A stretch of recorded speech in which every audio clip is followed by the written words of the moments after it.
어때요? 새해 잘 보내셨습니까? 자, 여러분 교재 12페이지가 되겠습니다. 자, 이 부동산을 우리가 하게 개념이 나와 있습니다. 자, 이 부동산을 이제 연구하는 학문인데 거기 보시면은 여러 학자들이 우리가 부동산 학의 개념을 설명하고 있는데 문제는 이때 이 출제를 하게 되면 김영진 교수의 개념을 우리가 출제를 합니다. 그래서 이 부동산은 움직일 수 없는 우리가 고정이 되어 있죠. 자, 이 부동산을 대상으로 우리가 인간이 개입을 합니다. 그러니까 이 부동산을 대상으로 인간이 개입을 하죠. 그래서 이 부동산을 대상으로 이 전개해 나가는 여러 가지 관리적 측면의 행위를 부동산 활동이라는 용어를 사용합니다. 부동산 활동인데 그 부동산을 대상으로 인간이 하는 행위가 부동산 활동이라고 해요. 그래서 이 김영진 교수는 이 부동산 학의 개념을 우리가 어떻게 정의를 내리냐. 자, 여러분 다른 교수분도 있지만요. 우리 부동산 학을 우리나라에 도입시켜서 이 체계화된 그런 학문적 체계를 구축한 사람이기 때문에 출제위원이 만약 부동산학 개념을 출제하면은 이 김영진 교수의 개념을 출제를 합니다. 그래서 이 부동산을 대상으로 하는 인간의 행위인 이 부동산 활동이라고 해요. 부동산 활동. 그래서 이 부동산 활동에 있어서의 이 능률화. 자, 이 능률화의 우리가 원리라고 하는데 이 부동산 활동에 있어서의 능률화의 원리인데 이 원리라는 것은 이 체계화된 지식에 있어서의 원리를 말합니다. 그래서 이 체계화된 지식의 원리는 우리가 이론적 측면에서 나타나는 우리가 부분입니다. 이론적입니다. 이론. 체계화된 지식의 원리는 이론이고 이 체계화된 지식의 원리를 우리는 실무에 적용해요. 실무. 그래서 실무에 이 적용하는 과정에서 나타나는 이제 숙련, 이 기교의 관점이 나타납니다. 그래서 이 체계화된 지식의 원리 및 그 응용 기술, 응용 기술은 우리가 실무에 이론을 적용한다는 얘기죠. 응용 기술을 우리가 개척을 해 나가는 거죠. 그래서 이론 부문과 이 실무 양쪽 측면을 이 개척을 해 나가는 종합 응용 과학이 바로 부동산 학이다. 그래서 여러분이 종합 학문이면서 또 응용된 학문이다. 그래서 종합 응용 과학으로서의 학문적 성격을 가지고 있습니다. 그래서 이 부동산 학을 우리가 시험 문제 냈는데 벌써 시험 문제 출제를 우리가 한 4번 정도 했는데 전부 우리 김영진 교수의 개념을 출제합니다. 잘 확인해 두시고, 자, 그러면은 이 부동산 학은 우리가 어떠한 학문적 성격을 가지고 있느냐, 이걸 이제 보시면 되는데, 우선은 이 종합 응용 과학이잖아요. 그래서 우선은 부동산을 연구하는 데 있어서 주변에 여러 과학이 있어요.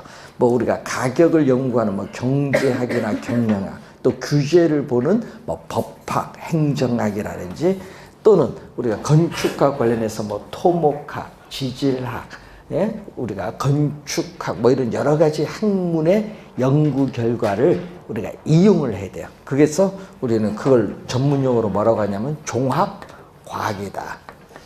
그래서 여러분이 종합과학이다. 어느 한 부분만 연구하는 것이 아니라 주변의 여러 과학의 연구 결과를 우리가 이용을 하는 종합과학으로서의 학문적 성격을 우선 가지고 있어요. 자, 그리고 또 시험 문제 15회 시험과 19회 시험이 나오는데 벌써 2번 출제된 지문이 나오는데, 자, 여러분이 이 우주가 어떻게 형성되었느냐, 뭐 우주가 기본 원리, 우주에 있어서의 기본 원리를 연구하는 물리학이라든지, 또는 우리가 생물학이라든지, 또는 우리가 인간에 있어서의 우리 기본 또 원리를 연구해 나가는 철학 같은 이 순수 과학이 아니라는 거. 예? 순수 이 과학을 벌써 2번 출제를 했거든요. 순수 과학이 아니라는 거. 무슨 거냐? 우리 기본적 원리를 우리는 응용함으로써 우리는 여러 가지 부동산 형상에 적용하는 무슨 과학이죠? 응용과학이다. 응용. 순수과학이 아니라 응용과학이다. 종합응용과학이잖아요. 종합과학이면서 응용과학으로서의 학문적 성격을 가지고 있습니다. 자, 또 해는 동쪽에서 뜨고 서쪽에서 지죠. 그래서 이러한 자연적인 형상을 연구하는 또 자연과학이 아니라는 것. 예? 자연과학이 아니다. 또 어떤 거냐면은 이 인간과 우리가 부동산 사이의 관계, 인간과 부동산 사이의 관계, 또 인간과 또 인간 사이의 관계인 여러 가지 사회적인 형상을 연구해 나가는 또 무슨 과학이죠? 사회과학이다. 그래서 여러분이 부동산학과라는 게 있어요. 우리 대학교에 부동산학과가 있는데 부동산학과는 우리 대학교 가면은 사회과학대에 소속되니까 왜? 사회 형상을 연구하는 학문이기 때문에 사회과학입니다. 그리고 또 어떤 부동산 활동이 바람직스러운가 또 어떤 부동산 활동은 바람직스럽지 못한가 이 가치 판단의 기준을 제공해주는 또 무슨 과학이냐면은 규범 과학으로서의 학문적 또 성격을 가지고 있어요. 규범과학. 자, 또 과학은 현실의 여러 가지 복잡한 부동산 문제, 뭐 토지 문제나 우리 주택 문제를 우리가 해결을 해나가는 또 구체적인 또 무슨 과학이죠? 경험과학이다. 구체적인 경험과학이면서 또 실천 과학으로서의 학문적 성격을 가진 게 바로 부동산학입니다. 그래서 부동산학에서 특히 이 종합과학과 응용과학 이쪽에서 우리가 정답 지문도 우리가 많이 물어요. 그래서 특히 우리가 두 개념은 좀 신경을 쓰도록 합니다. 자, 그러면 이 부동산학의 우리가 성격을 또 봤는데, 자, 그러면은 우리가 또 이 부동산학의 성격에 있어서 또 부동산학을 연구하는데 접근하는 학문적 방법이 있거든요. 그런데 여러분이 아까 우리 종합과학이잖아요. 종합과학이라서 이 김영진 교수는 이 부동산학을 1970년 초에 도입을 한 거예요. 도입을 하면서 이 경제의 한 부분인 부동산학을 별도로 우리 독립을 하면서 여러 과학을 연구 결과를 이용을 한 거예요. 그래서 연구할 때도 주변의 여러 과학을 응용하는 무슨 거죠? 종합과학이니까 이 종합식이란 말을 처음으로 우리 김영진 교수가 만든 거예요. 예, 종합식 접근 방법이라고 해요. 그러니까 종합적으로 접근하자. 예? 그래서 우리가 부동산학에 영향을 미치는 주변의 여러 과학의 연구 결과를 최대한 뭐한다? 이용을 해야 된다. 그걸 뭔다? 개개 하나하나를 묶어서 하나의 집합으로 만드는 것을 전문용어로 시스템이라는 용어를 써요. 시스템. 그래서 우리는 뭐를 하냐면 시스템화한다. 그러니까 시스템.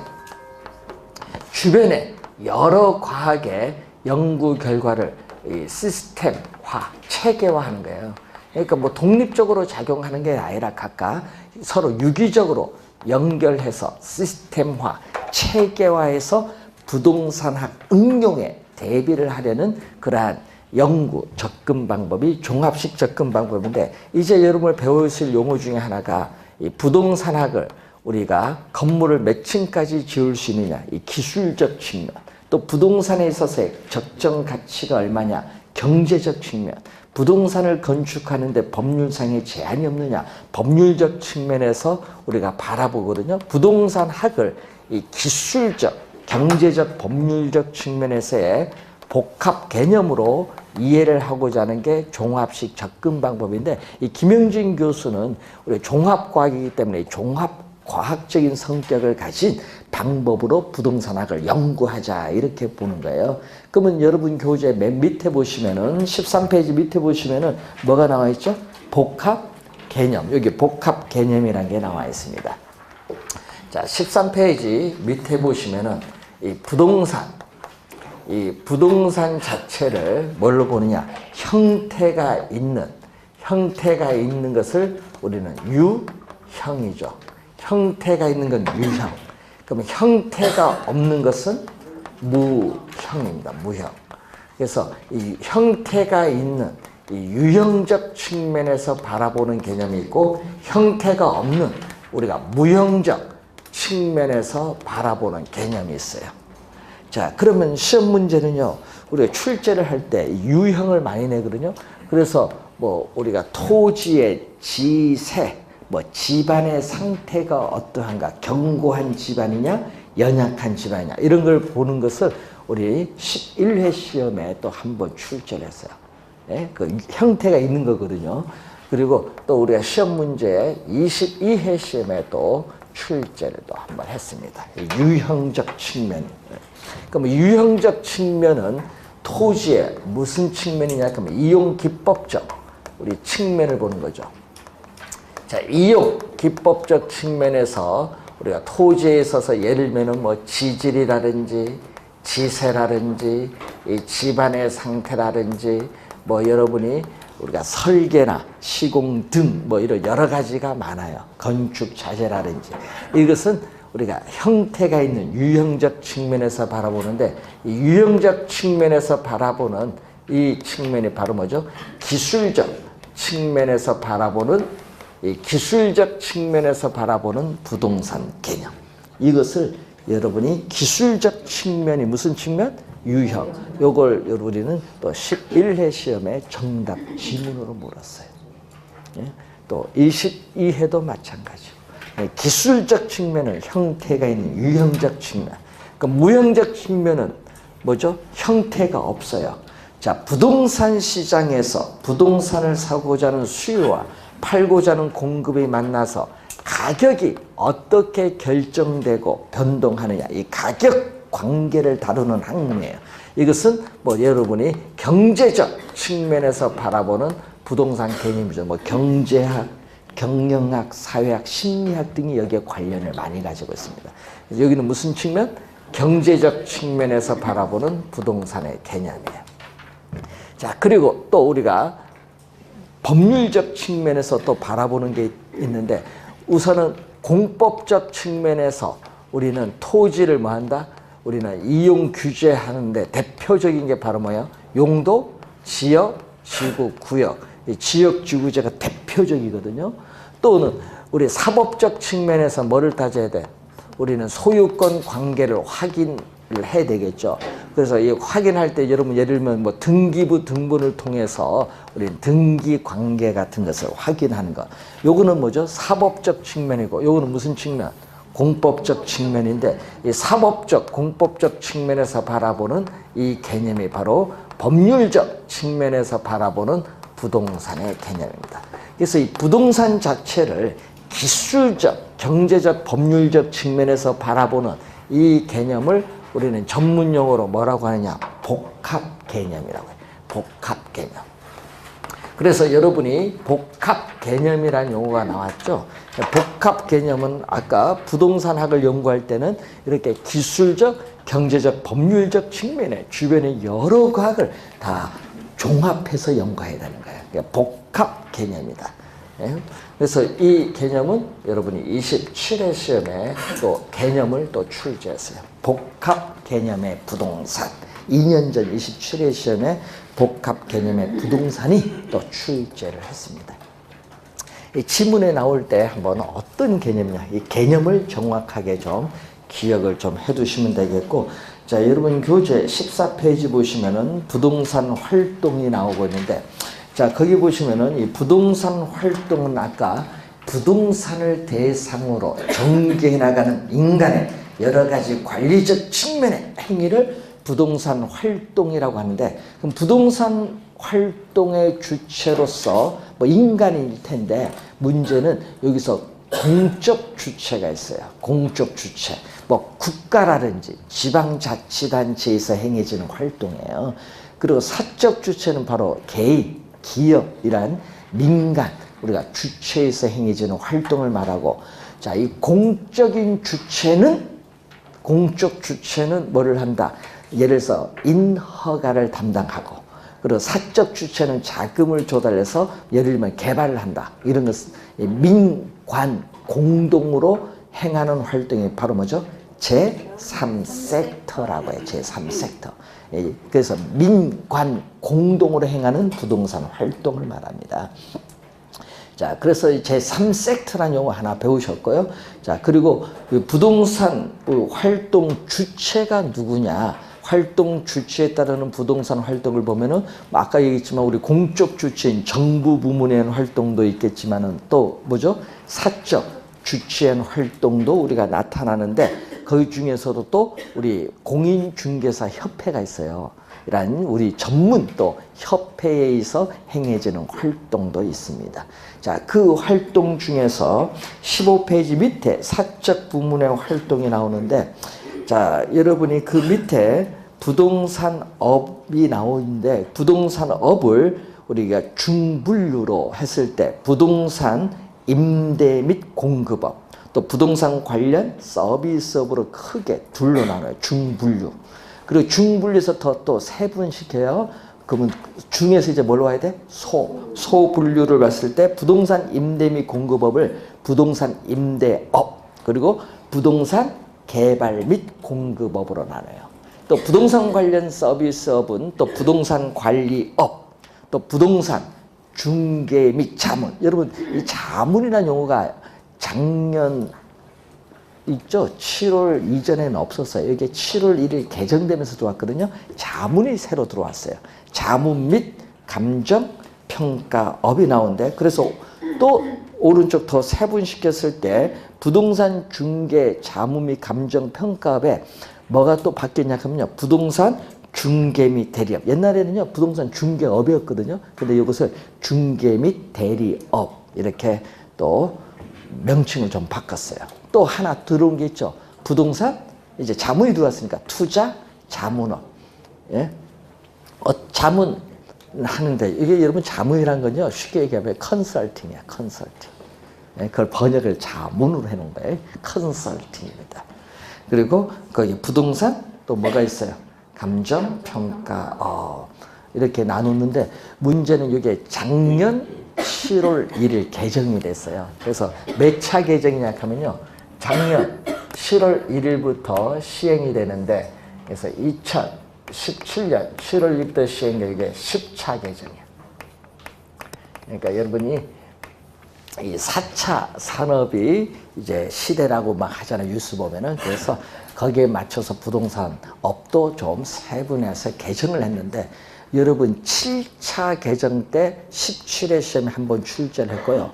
그리고 또 9차 개정 때 우리가 24회 시험에 출제를 했고, 10차 개정, 작년에 개정됐죠? 개정하자 작년에 우리가 28회 시험에 출제했어요. 그러면 개정할 때마다 출제하죠? 그러면 원래 출제 안 하겠지. 개정할 때마다 출제하니까. 개정됐으니까 한번 본 거예요. 그래서 여러분이, 예? 여러분 작년 출제하면 앞으로 또 11차 개정할 때까지는 출제 안 해요. 네, 예, 그래서 우리가 이 개정을 했을 때 우리 조주연 건국대 교수가 출제를 한 겁니다. 자, 여러분 넘어갑니다. 이 16페이지로 오시면은 부동산 활동에 뭐가 나온다? 속성이 나와요.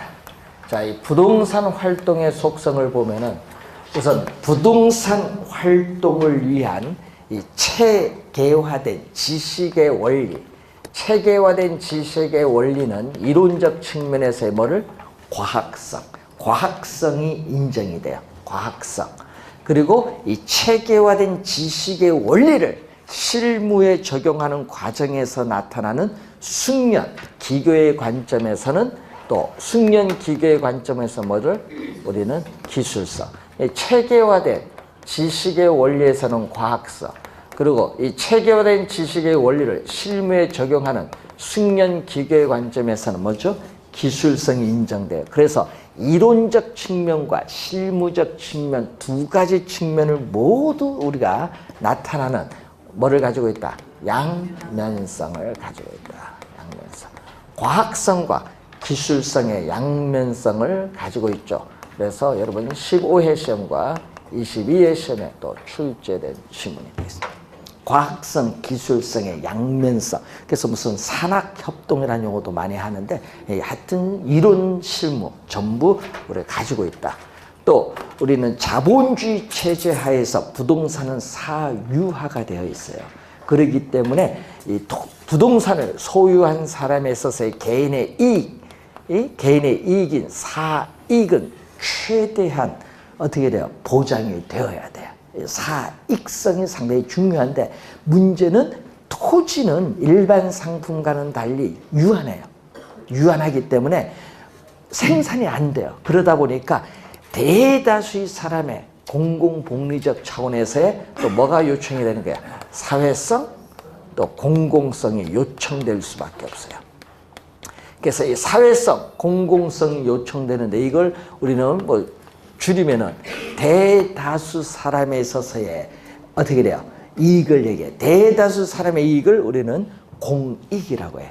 그러면 사익, 공익인데 여러분 사익을 지나치게 강조를 하면은 공익이 뭐다? 예? 무시될 수 있고 또 공익을 지나치게 강조하면은 사익이 경시될 수도 있어요.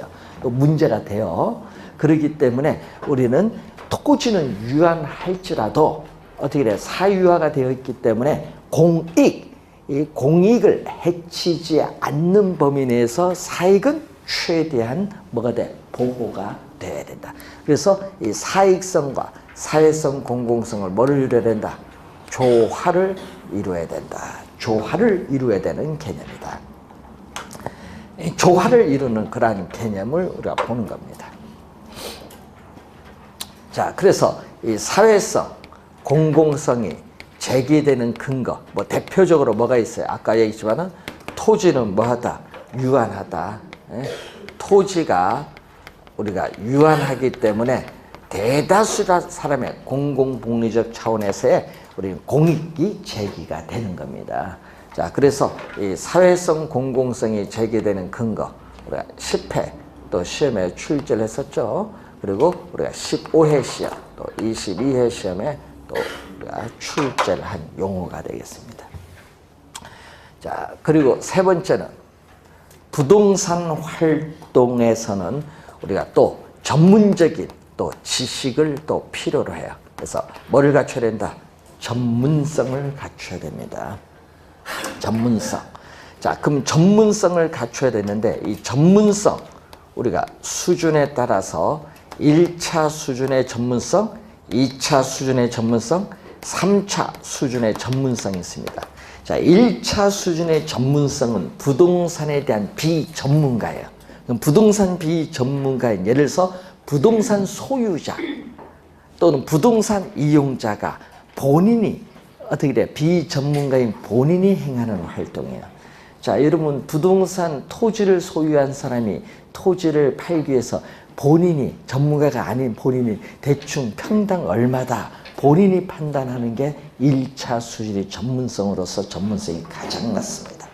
예? 그럼 2차는 전문가가 또 아니에요. 전문성 수준은 이건 중간이에요. 그러니까 우리가 부동산을 우리가 특정 분야의 전문가는 아니지만은 부동산을 실무적으로 담당하는 사람에서 행해지는 활동이에요.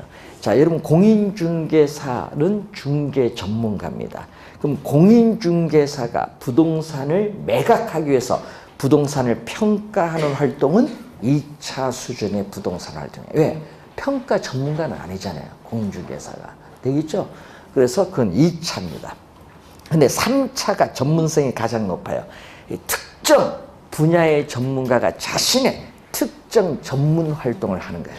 그럼 공인중개사에 의한 중개활동, 감정평가사에 의한 평가활동, 이것은 3차 수준의 전문성으로서 전문성이 가장 높죠.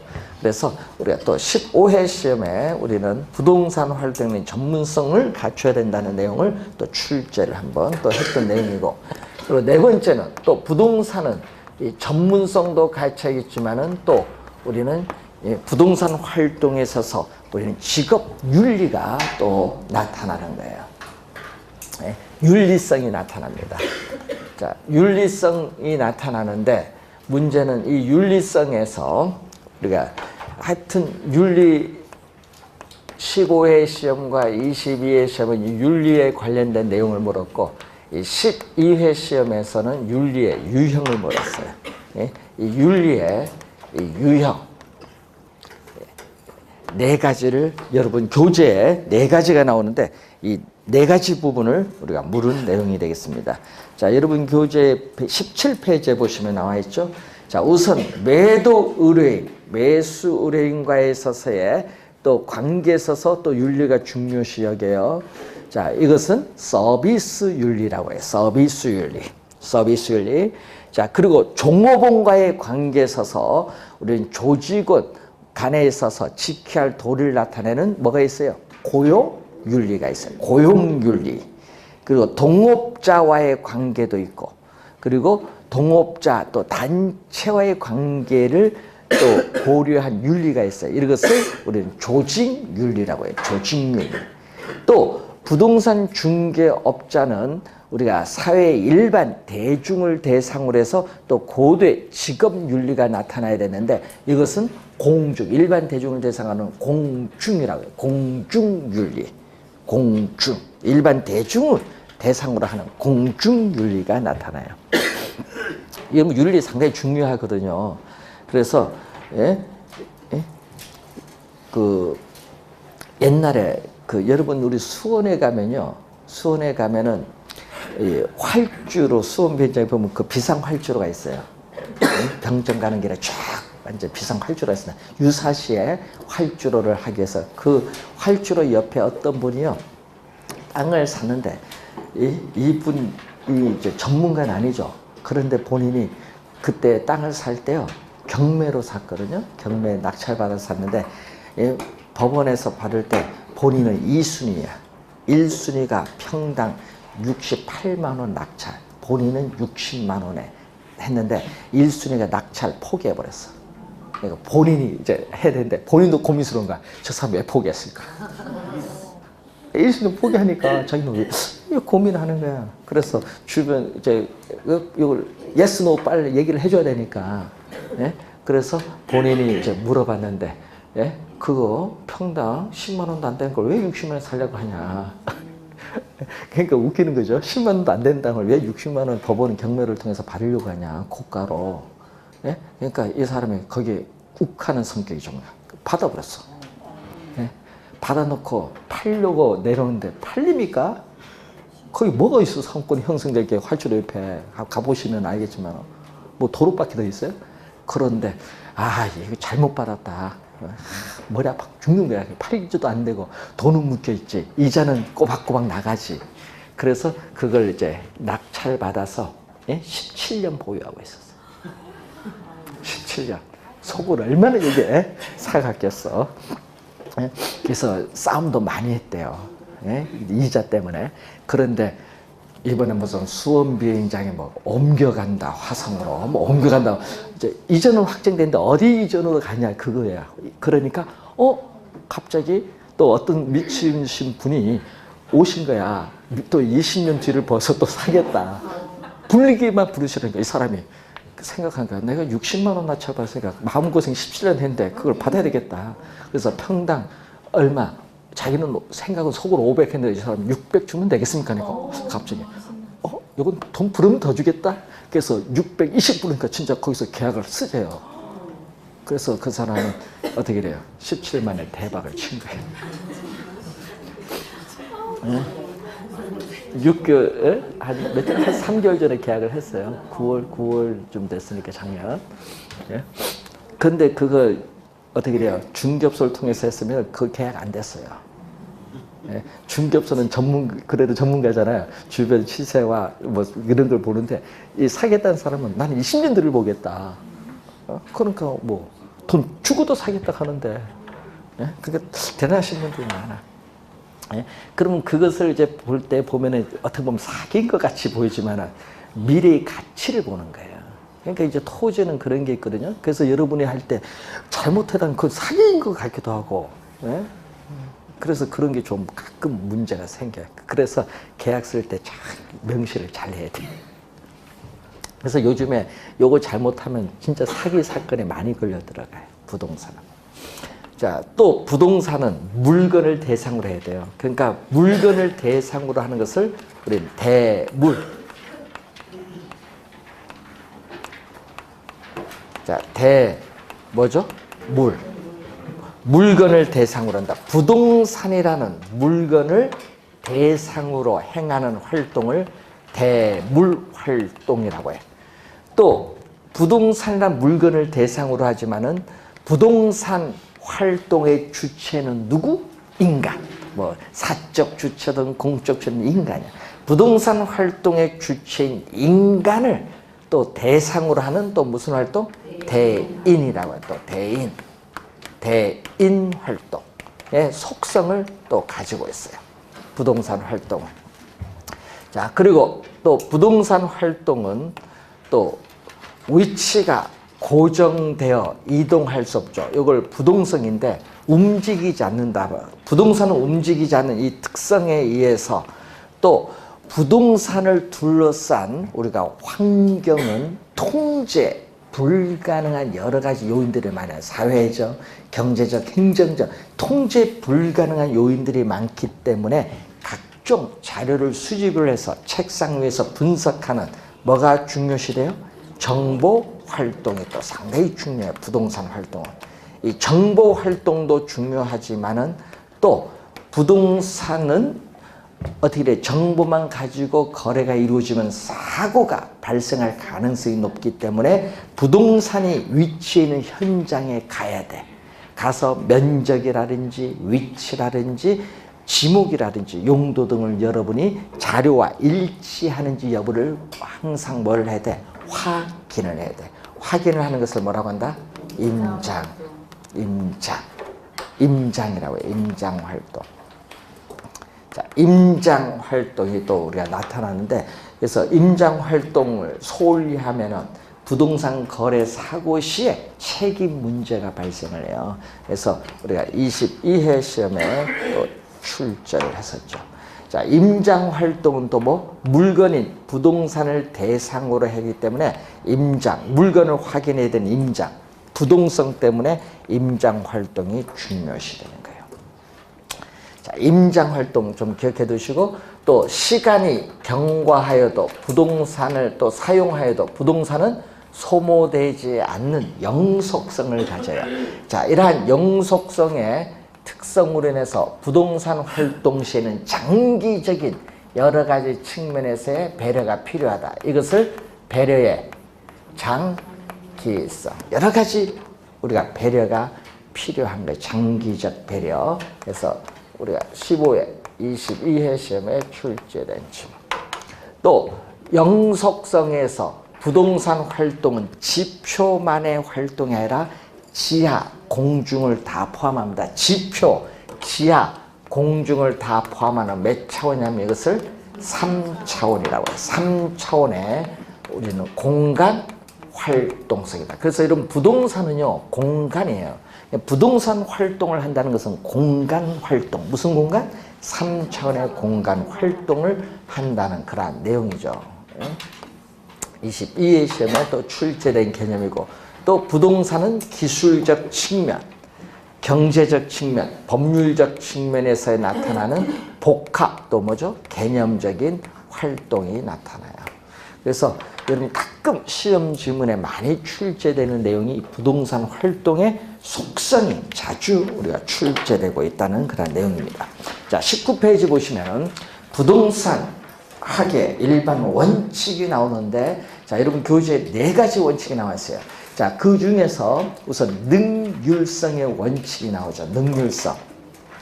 자, 능률성의 원칙을 보면은 우리가 26회 시험에 정답 지문으로 물었거든요. 여기서. 자, 능률성의 원칙을 보면은 부동산 활동에 있어서 능률을 기해야 한다는 원칙인데, 부동산 활동에 있어서는 소유 활동이라는 게 있어요. 이런 부동산을 소유함으로써 행하는 활동이 있어요. 이 부동산 소유 활동에 있어서의 능률화를 위해서는 토지에 있어서 뭐죠? 최선의 이용을 최유효용이죠. 최선의 이용하에서 최고의 가치를 창출하는 이용인 최유효 이용의 원리를 지도 원리로 삼고 있고, 또 부동산 거래에 있어서의 활동에 있어서의 능률화를 기하기 위해서는 거래 질서 확립의 원칙을 또 어떻게 돼? 지도 원리로 삼다. 그 지문, 소유 활동의 능률화, 거래 활동의 능률화를 위해서 우리가 어떤 걸 지도 원리로 삼느냐, 이 내용을 26퀘션의 정답으로 물었어요. 그걸 능률성의 원칙이 아니라 뭘로 물었어요? 그 밑에 나오는 안전성의 원칙으로 물었어요. 안전이 들어갔잖아요. 그럼 여러분 부동산 거래 시에 뭐를? 안전을 기하여야 한다는 원칙이에요. 자, 여러분 법률적 측면에서의 안전성이 있거든요. 여러분이 법률적 측면의 안전성은 여러분 뭐를 해야 돼? 각종 서류를 잘 확인해야 돼. 잘못하면 또 사고가 발생을 해요. 자, 그리고 경제적 측면에서 안전성은 또 뭐죠? 적정 가격보다 비싸게 뭐 샀다든지 문제가 또 발생한 거죠. 또 기술적 측면의 안정성, 부실공사된 건물을 샀다. 기술적 측면의 안정성이에요. 이런 안전을 다 고려를 해야 된다는 거.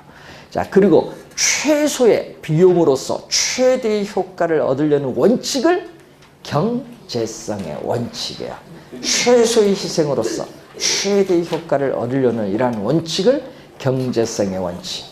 또 부동산 활동에서는 우리가 공정하게 활동이 이루어져야 한다는 공정성의 원칙에서 네 가지인데, 여러분 항상 비교할 때 능률성의 원칙과 안전성의 원칙이고 비교 좀 해두고, 능률을 강조를 하게 되면요, 안전이 경시되기가 쉽고, 또 안전을 지나치게 강조하면은 부동산 활동의 능률이 떨어질 수 있다는 거. 그래서 안전성의 원칙과 능률성의 원칙은 서로 어떤 관계? 상충되는 그런 관계다. 이렇게 보시면 되겠습니다. 자, 22페이지로 넘어가서, 자, 22페이지 보시면은 복합 개념의 부동산이 나오네요. 자, 우리 앞에서 배우셨던 복합, 여러분 13페이지 밑에서 배우셨죠? 이 복합 개념의 부동산. 자, 이 복합 개념의 부동산은 부동산 지금 학을 배우고 있잖아요. 그래서 부동산 학적인 개념이에요. 자, 복합 개념의 부동산은 부동산 학적인 개념이다. 아까 부동산학을 연구하는데 종합식 접근 방법에서 뭐를 복합 개념으로 이해를 해야 된다고 했어요. 그러니까 부동산 학적인 개념이 복합 개념의 부동산인데, 요거와 다른 개념이 있어요. 자, 이거 뭐냐? 복합 복합 개념과는 뭐다? 다른 개념이다. 그래서 주의를 그럼요, 복합이 들어갔다고 해서 같다고 하면 안 돼요. 복합 개념의 부동산과 복합 부동산은 다른 용어다. 그래서 11회 시험과 27회 시험 두 번 출제인데 둘 다 개념을 물어요. 개념.